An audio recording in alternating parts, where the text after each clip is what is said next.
దాగున్న పళ్ళెంతో అతిశయం, ఆ సీతాకోక చిలక ఒళ్ళెంతో అతిశయం, వేణువులో గాలి సంగీతాలే అతిశయం, గురువెవ్వరు లేని కోయిల పాటే అతిశయం, అతిశయమే అచ్చెరు వందే నీవేనా అతిశయం, మాగిరులు ఈతరులు ఏ ఝరులు లేనప్పుడు ముందున్న ప్రేమేగా అతిశయం.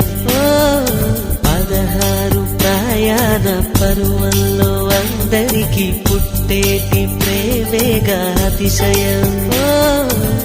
పువ్వుల్లో దాగున్న పళ్ళెంతో అతిశయం, ఆ సీతాకోక చిలక ఒళ్ళెంతో అతిశయం,